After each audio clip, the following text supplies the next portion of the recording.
Ang kwento ni Tomby. Ang kwentong ito ay hango sa totoong buhay. Mula ito sa isa nating tagapakinig. Karanasan ito ni Enzo. Walang eksaktong taon. Probinsya ng Panay. Nang mga panahong ito, pagtataka ang bumungad kay Mang Wendel nang makita ang bunsong anak na lalaki. Lapnos ang kanang kamay na umabot sa braso. Ganon din ang dalawa pa nitong kabarkada. Matatanda ang nagpaalam manguha ng gagamba. Siya pa nga ang nagsindi ng sulo na gagamitin. Ngunit hindi malaman kung saan nakuha ang pagkapaso. Sinalubong niya ito sa bakuran. O Enzo, anong nangyari sa kamay mo? Kagabi maayos pa yan. Pero ngayong pag-uwi mo may sugat na. Lapnos pa. Hinugasan mo ba yan ng gasolina? Tapos ibinabad mo sa apoy?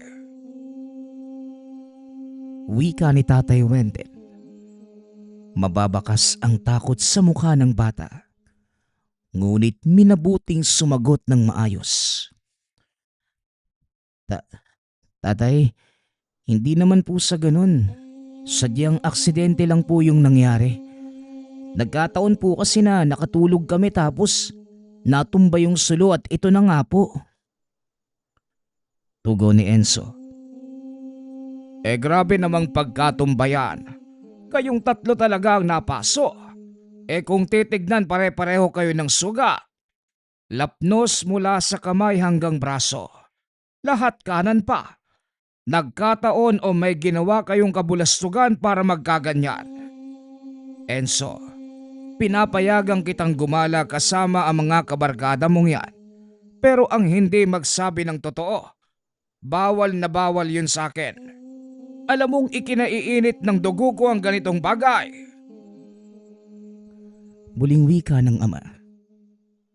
Wala sa sariling napaamin ang bata. Kagabi habang nagkakatuwa ang maghanap ng gagamba sa maisan at kakawyan, naisip ang sinabi ni Tandang Kano tungkol sa nakatagong mutya ng San Telmo sa yungib na malapit sa bundok. May butas doon na kasya lamang ang kamay ng tao. Dito sinasabing nakalagayang mutya. Wala pang nakakuha at dahil sa pagiging kuryoso, sinubukan ito ng magkakabarkada.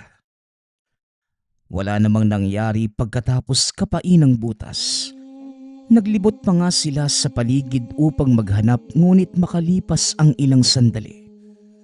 Bigla na lamang nagliyab ang apoy mula sa dala nilang sulo. Dumiretso sa kanang kamay ng tatlo. At ito ang dahilan ng pagkalapnos.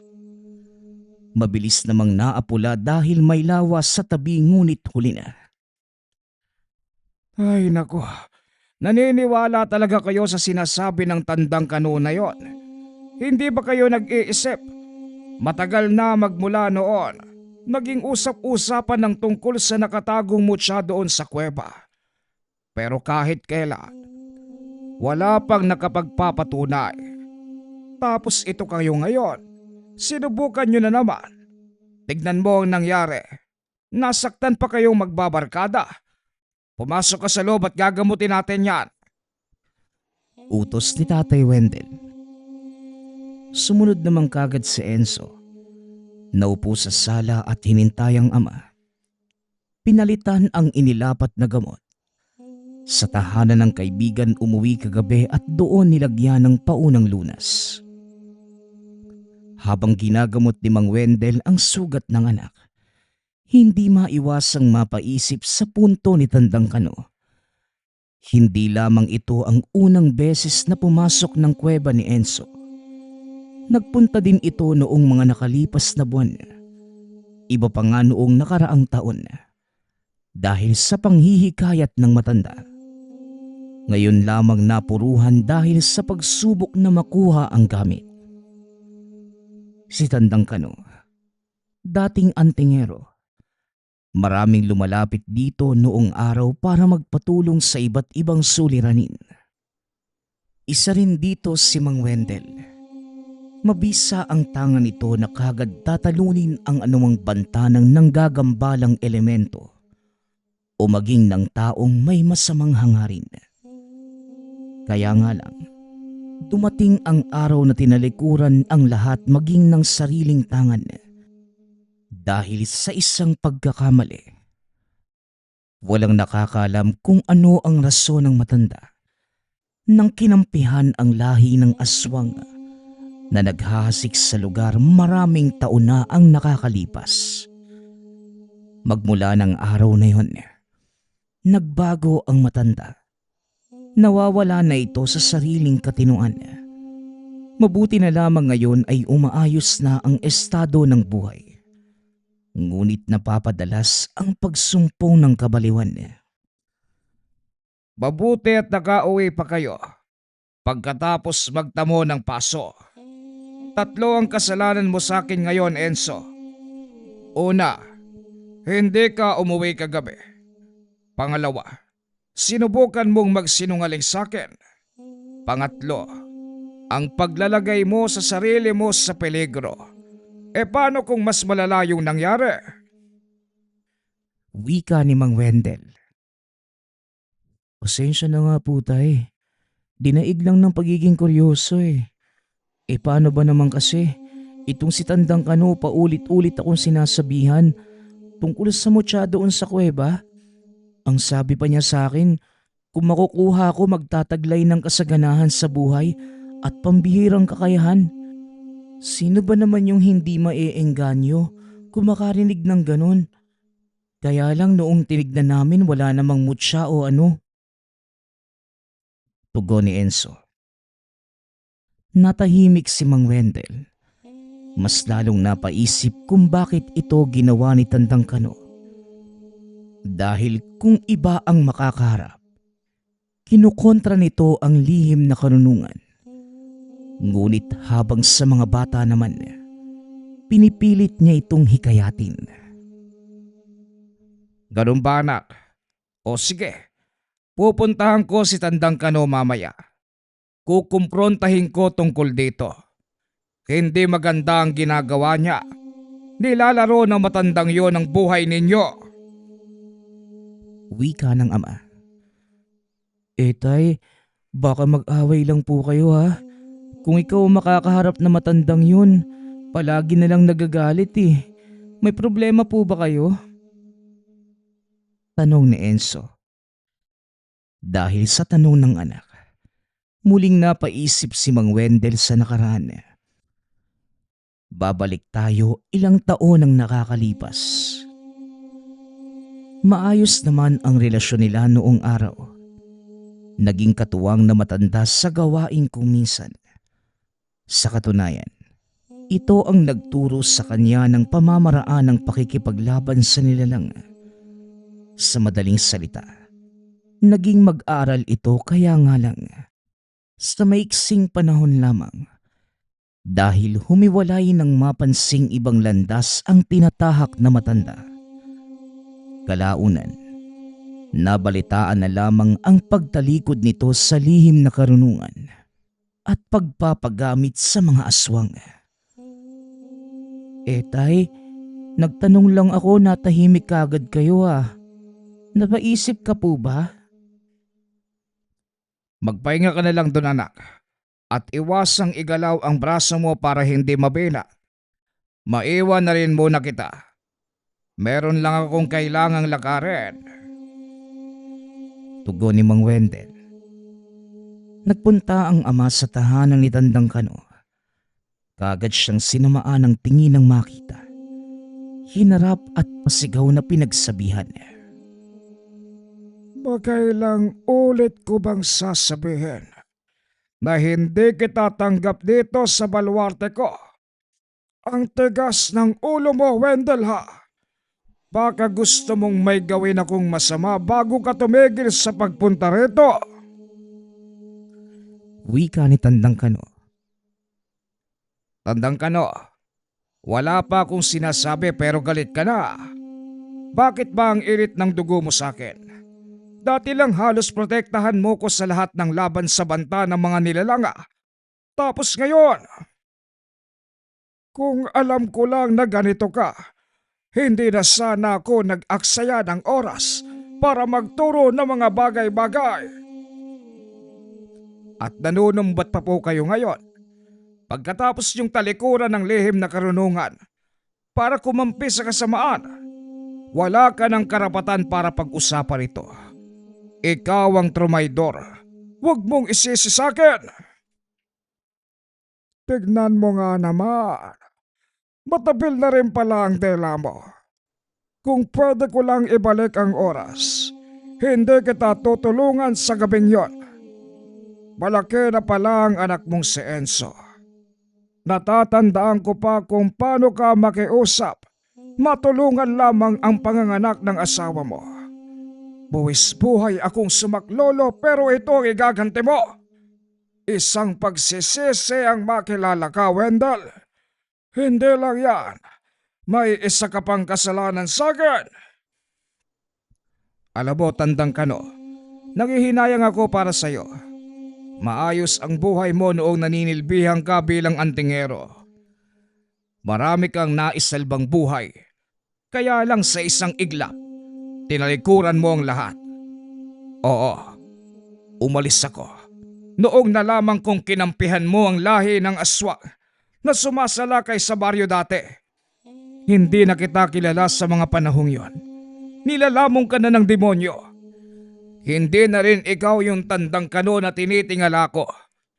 Pagkatapos ng pangyayaring yon, umaasa akong magbabago ka pa. Pero hindi. Mas lalo ka lang lumalala. Dahil yun sa'yo, Wendell, hindi ito mangyayari kung gumagamit ka ng isip. Paano ko naman naging kasalanan? Sandali, ako ang sinisisi mo sa nangyari.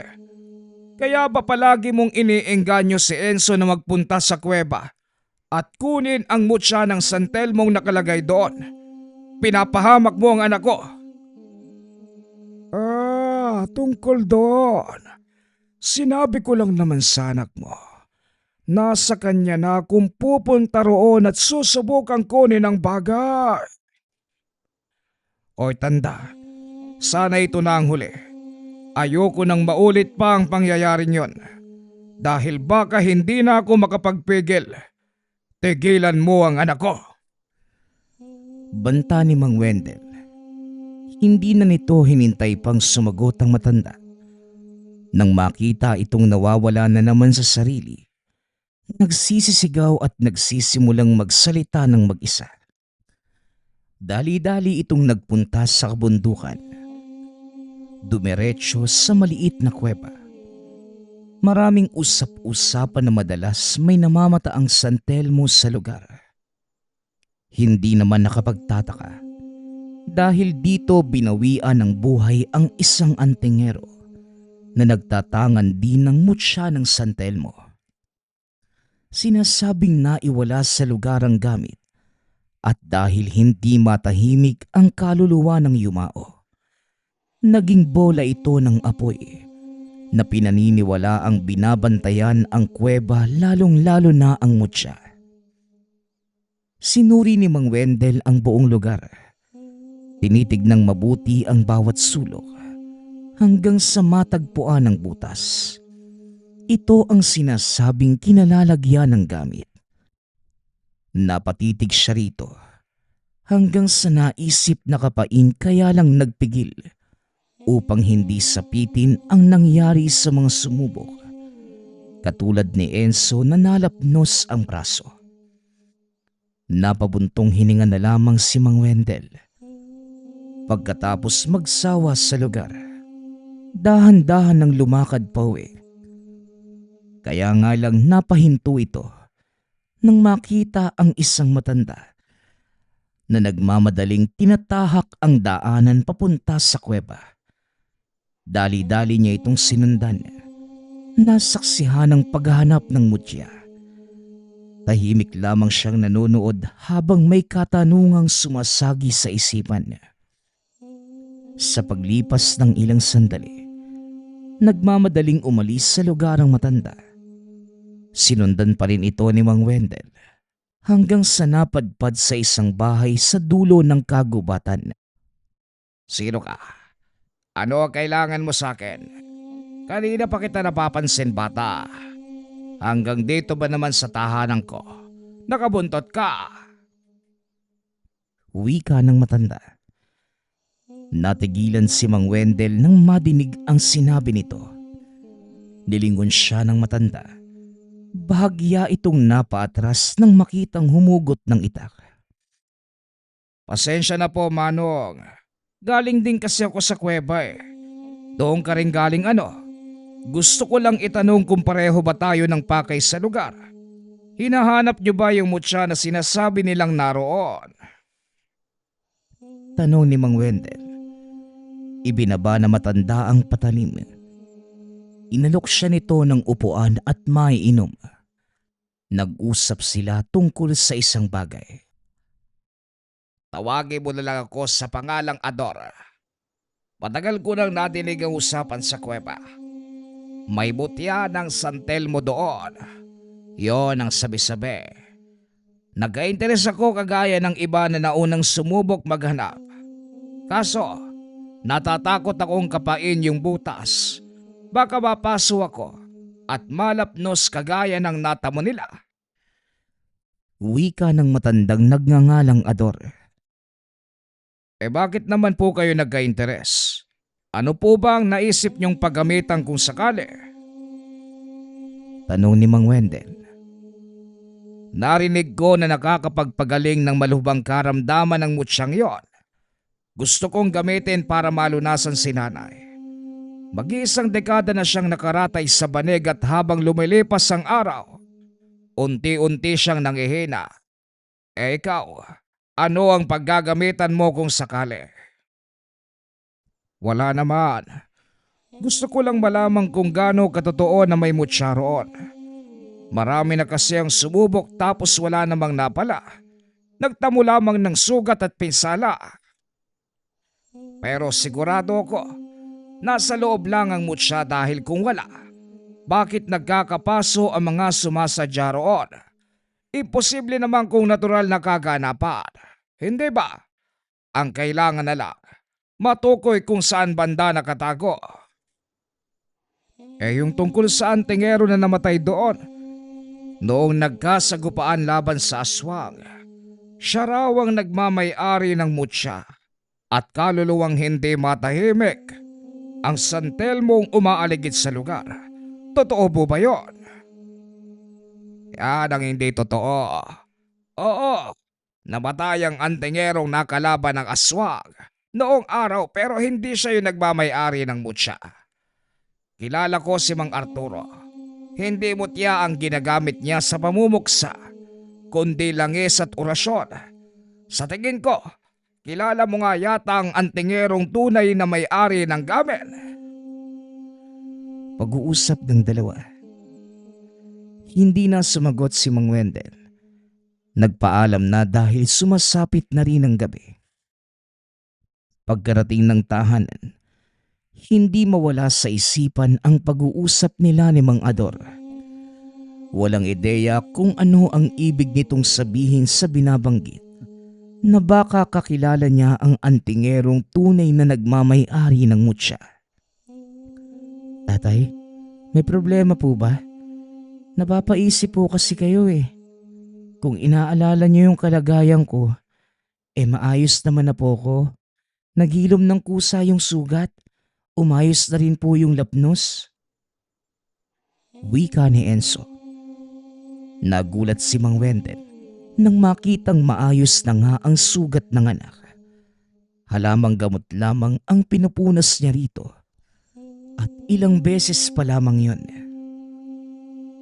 Ang totoo nga po tay, kahit noong napaso na ako parang wala lang eh. Humapdi lang po ng kaunti pero hindi na siya sumakit paglipas ng ilang oras. Ngayon nga, wala na ako nararamdaman. Kahit nga pisilin ko pa yung bandang nalapnos eh. Wala talaga. Wika ni Enzo. Napatitig na lamang si Mang Wendel sa bata. Hindi alam kung ano ang sasabihin sa biglaang paghilom ng sugat. Kasabay naman ito, ang pagkabulabog sa bagay na dumapo sa bubong.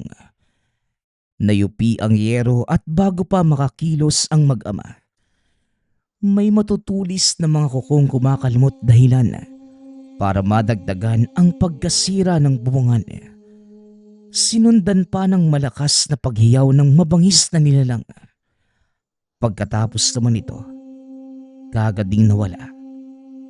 Napatanong ang mag-ama kung ano yon at iisa lamang din ang naisip na sagot. Ang sumugod na halimaw ay isang aswang. Kinabukasan, nagtanong-tanong si Mang Wendel sa mga kapitbahay. Kaya nga lang, walang nakapansin sa mga ito. Nagsimula na rin siyang magtaka kung sadya ba ang pagsalakay ng nilalang o nagkataon lamang. Nang mapadaan sa tahanan si Tandang Kano, muli na naman silang nagkasagutan. Wendel, sinugod ka pala ng aswang sa inyo, ano? Mabuti at hindi ka napuruhan. Siya nga pala, bakit hindi ka nakalaban? Akala ko ba marami kang natutunan sa akin noong araw? Pangaasar ni Tandang Kano. Masyadong mabilis yung nangyari kaya hindi kami nagkaharap. Kung nagkaroon lamang ng pagkakataong maglabang kami, hindi nasisikatan ng araw ang aswang na yon. Tatapusin ko. Ora mismo sa araw na yon. Tugon ni Mang Wendel. Masyado ka pa ring bilib sa sarili mo. Nagsasalita ka ng tapos. Huwag mong itulad sa dati ang mga aswang dahil hindi na sila tinatabla ng kahit anong pangontra. Lalo na ng mutya. Mahina na ang ganitong gamit. Walang panama sa lakas ng mga nilalang. Kinukontra mo na naman ang mga gamit. Kung makapagsalita ka parang hindi nanilbihan dati ha. Mataas ang respeto nyo sa ganito. Pero ngayon, binabastos-bastos mo na lamang. Hindi ko rin kayo maintindihan. Minsan, hinihikayat mo yung mga taong tangkilikin ng mutya. Itinuro mo pa nga sa anak ko ang kuweba kung saan sinasabing merong nakatago. Tapos minsan naman hindi mo ginagalang. Ayos lang ho ba kayo? Ganyan ba talaga ang epekto ng pagtalikod nyo sa lihim na karunungan? Hindi ka natuwid mag-isip ano? Muling wika ng ama. Nagbago ang ekspresyon ni Tandang Kano. Napatiimbagang ito sabay tingin ng masama at naglabas ng kanyang saloobin. Kasalanan mo ito, Wendel. Nagkaganito ko ng dahil sa'yo. Hindi ko na maintindihan ang takbo ng aking isipan ngayon. Kasalanan mo itong hayop ka! Wika ni Tandang Kano.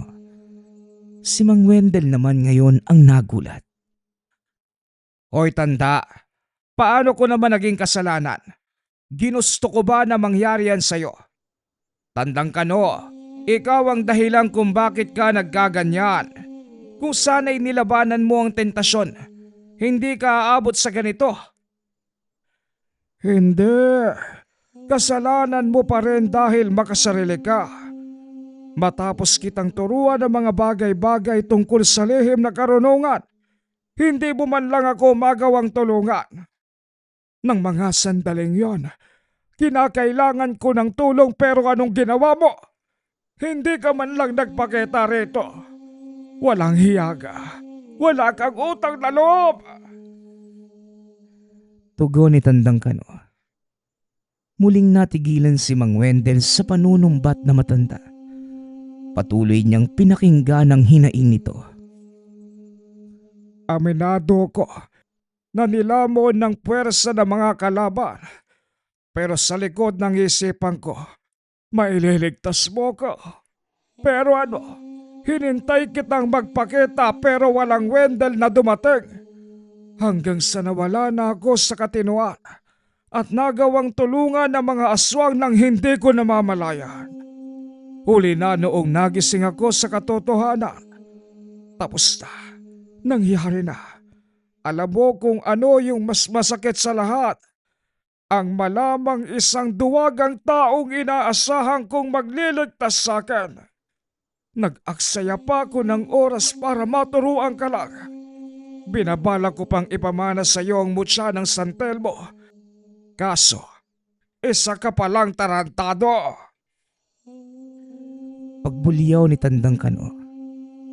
Pagkatapos, tumakbo ito sa tahanan. Sumiksik sa sulok at nagsimulang magsalita. Nawawala na naman sa sariling wisyo ang matanda. Subalit hindi ito ang tumatak kay Mang Wendel sa kakatapos na pag-uusap. Umuwi ito sa tahanan at ang huling sinabi ng matanda ang dumagdag sa kanyang iisipin. Ngayon lamang naalala ang tinatangang mutya na matanda noong araw. Ito ang mutya ng San Telmo na minsang ipinakita sa kanya.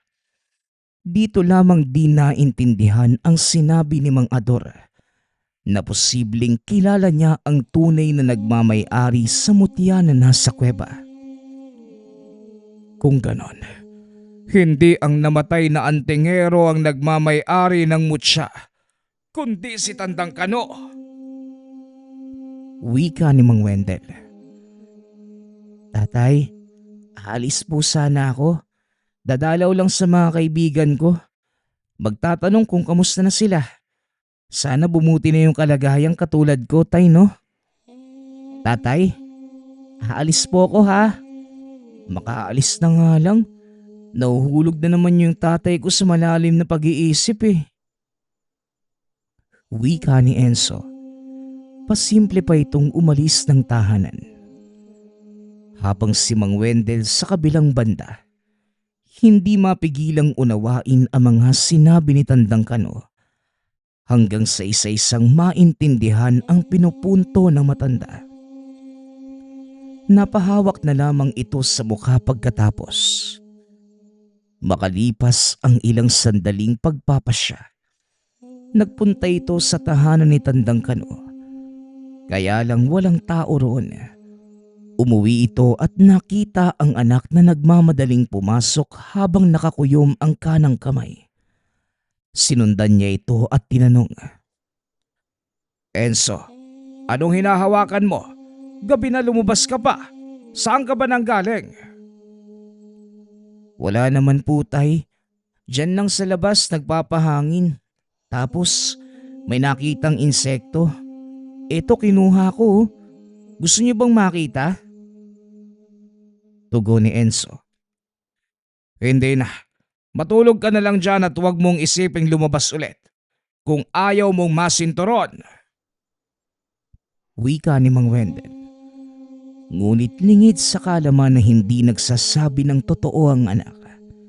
May nakuha nga itong isang bagay. Ngunit mula sa isang tao.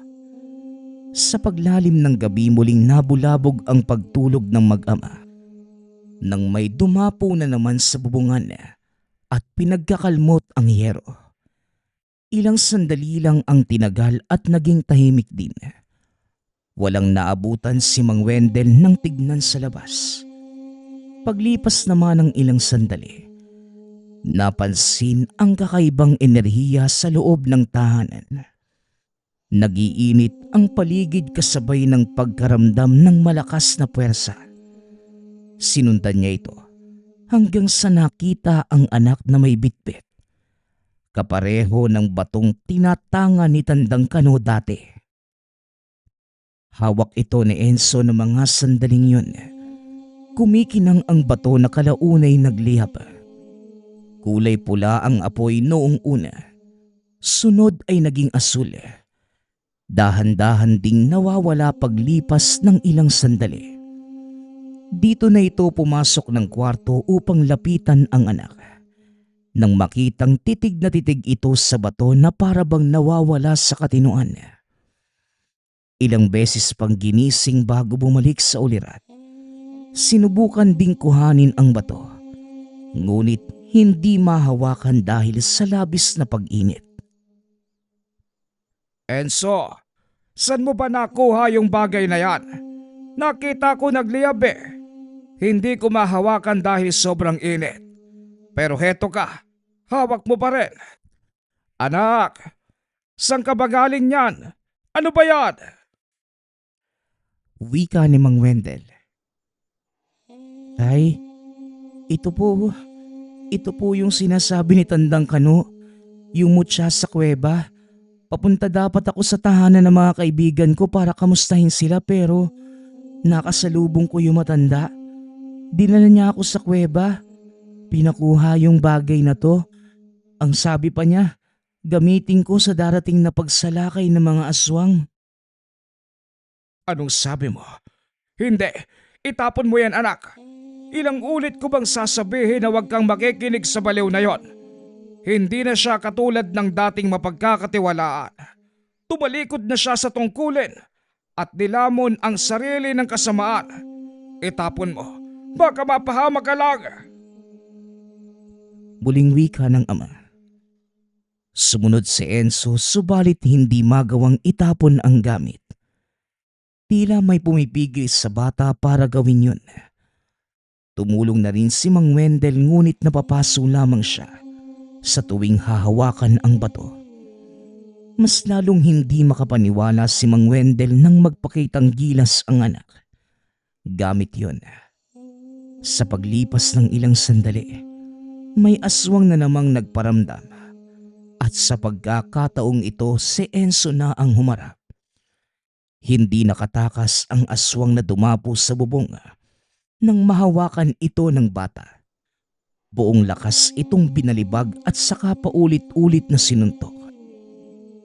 Asipat ang patalim sa tabi ng mga sinibak na kahoy. Ginamit sa pagsaksak hanggang sa nalagutan ng hininga ang nilalang. Dali-daling nilapitan ni Mang Wendel ang binata. Niyugyog ng niyugyog ang magkabila ang balikat upang magising dahil sa pagkakataong ito. Tila sinasaniban ng kung ano para kumilos ng ganun.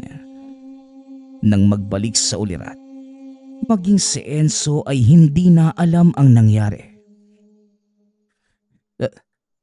Tay, hindi ko alam yung nangyari. Bigla ko na lang pong naramdaman yung pwersa ng batong to tapos yung aswang.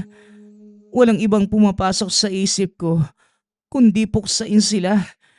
Hindi ko po maintindihan kung bakit nagkakaganito.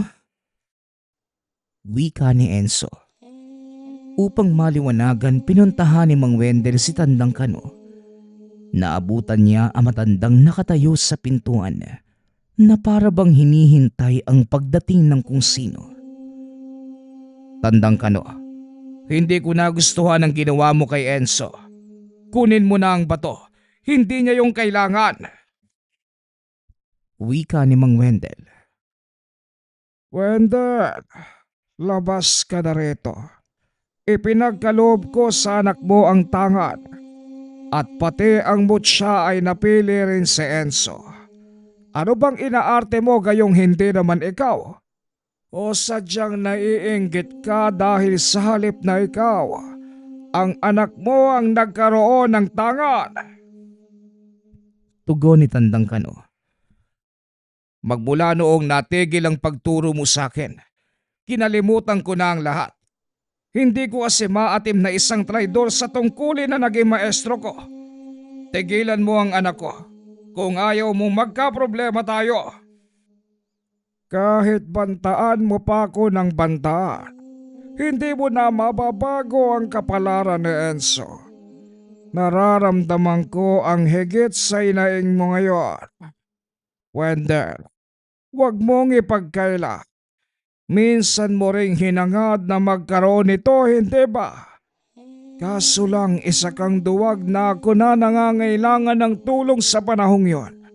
Hindi mo man lang naisip na tulungan. Hindi nakapagtataka kung bakit ayaw sa'yo ng mutya. Kung taglay mo lang ang kabutihan ng puso kagaya ng nararamdaman ng tangan sa anak mo, Siguradong ikaw ang susunod na gagamit nito. Kaso hindi. Kinalimutan mo pa ang lahat ng turo ko pagkatapos malaman ang nangyari sa akin. Malayong malayo ang puso mo sa ganitong larangan. Pero wag na wag mong kukontrahin si Enzo. Tinanggap ng batang iyon ang kanyang kapalaran. Pagpapaliwanag na matanda. Ang dami mong sinasabi, tanda. Paulit-ulit pa rin tayo sa sisihan. Kasalanan mo ang nangyari sa'yo. Wala akong kinalaman doon. At si Enzo, wag mo na siyang idamay dito dahil ayaw kong sapitin niya ang nangyari sa'yo. Huwag kang mag-alala. Hindi matutulad sa akin si Enzo dahil matibay ang paniniwala niya. Hindi katulad mong duwag at makasarili. Muling wika ni Tandang Kano. Sasagot pa sana si Mang Wendel. Kaso lang muling sinumpong ng kabaliwan ng matanda at dali-daling nagwala. Nagmamadali na rin siyang umalis bago mabalingan nito ng pansin. Pagkarating sa tahanan, naabutan niya si Tandang Ador kausap si Enzo. Hindi niya matanda ang sinabi sa matanda ang tahanan. Ngunit nandito ito ngayon sa kanilang bakuran. Sa paglipas ng ilang sandali, ang mahinahong pag-uusap ay nauwi sa sakitan. Sinuntok ni Mang Ador ang bata sabay pasok ng tahanan. Dali-dali namang sumaklolo si Mang Wendel para pigilan ito. Nang magkaharap ay dito na nalaman ang pakay. Nakita ko kasing nakuha ng batang ito ang mutya doon sa kuweba. Hindi ko alam na anak mo pala. Pare, kinausap ko ng maayos yung bata. Pero nagmamatigas kaya napasuntok ako. Ibigay mo na lang sa akin ang mutya para hindi na lumala ang sitwasyon. Wika ni Mang Ador. Ang sabi ni Tandang Kano, ako ang mangangalaga sa mutya. Kaya wala kang karapatang kuning to. Sino ka ba? Bakit ganito na lang yung pagdanais mo sa gamit? Tanong ni Enzo. Ador, naging mabuting magkaibigan din tayo kahit maiksing oras lang nagkausap. Pero ang makitang nanloob ka sa pamamahay ko at sinaktan mo pa ang anak ko, hindi ako makakapayag. Bibigyan kita ng pagkakataong umalis. Lumakad ka na at huwag bumalik dito o lumapit sa anak ko. Banta ni Tatay Wendel. Alam mo kung ano ang sadya ko sa mutya, Wendel. Hindi ako makapapayag na uuwing walang dala. Magkamatayan na kung magkamatayan. Tugon ni Mang Ador. Naglabas ng patalim ang matanda sabay sugod. Si Enzo ang humarang at walang kahirap-hirap na tinumba ang matanda. Muling nang ibabaw sa katauhan ng bata ang puwersa ng tinatangang mutya. Dumadaing na rin ang matanda nang maramdaman ang inilalabas na init ng kamay nito. Nang mabitawan, napaso ang braso. Ador, kung hindi ka aalis ngayon, mapapatay ka lang ng anak ko. Kung gusto mong iligtas ang sarili mo, lumayo ka na rito. Banta ni Mang Wendel. Natakot si Ador at natatarantang lumabas ng tahanan. Binalinga ni Mang Wendel ang anak. Nakabalik na rin ito sa ulirat. Tay, nasaktan ko po yung taong yun. Magiging maayos lang ba siya? Hindi ko naman po sinasadya. Nang maramdaman ko yung pagdanais niya sa mutya, kagad akong kumilos para protektahan ito. Hindi ko naman alam na magiging ganong kaagresibo eh. Wika ni Enzo. Ayos lang yun, anak. Pinoprotektahan mo lamang kung ano ang dapat. Hindi ka naman nasaktan ng tarandadong yun, ano? Tugon ni Mang Wendel. Umiling ang bata bilang pagsagot. Pinagpahinga na rin pagkatapos. Ng mga sumunod na sandali Napapaisip si Mang Wendel sa mga nangyayari, lalong-lalo na kay Tandang Kano. Ngayon lamang di napagtanto ang pagkakamali. Nalinlang ito ng mga aswang ng gamitan ng orasyon, kaya biglang nagbago ang lahat.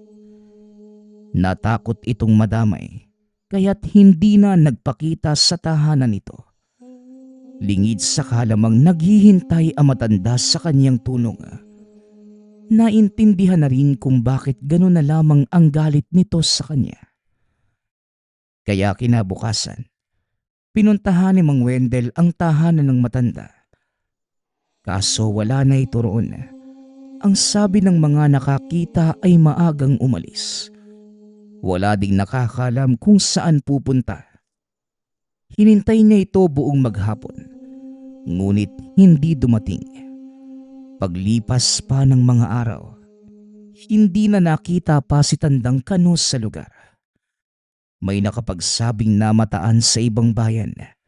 Meron ding nagsasabing tuluyan na itong nabaliw at hindi na nakakakilala ng tao. Sinubukan pa ni Mang Wendel na hanapin ito, ngunit hindi na naabot ang buhay. Sa kabilang banda naman, unti-unting nahubog ang kakayahan ni Enzo sa pagiging manunugis. Ito ang humaharap sa aswang na paminsan-minsang nanggugulo sa kanila. Wala pang malinaw na rason kung bakit sila ang punteriya. Ngunit iisa lamang din ang naisip ni Mang Wendel. Posibleng ang lahi ng mga ito ang gumamit kay Tandang Kano noong araw. At dahil sa ideyang ito, naging mas maingat sa bawat kilos. Inalala niya rin ang mga turo ng matanda upang makatulong sa tungkuling kasalukuyang ginagampanan ng anak. Bilang pagtatama sa nagawang pagkakamali noong araw, ang hindi pagligtas kay Tandang Kano nang napasa ilalim sa puwersa ng aswang. Pinagtuunan ng pansin ni Mang Wendel si Enzo at hindi na hinayaang mangyari ang naganap dati sa Antingerong Baliw. Nagpapasalamat nga pala ako sa lahat ng sumusuporta sa ating channel. Nawa ay patuloy niyong suportahan at pakinggan ang ating mga kwento. Hanggang sa muling pakikinig. Paalam.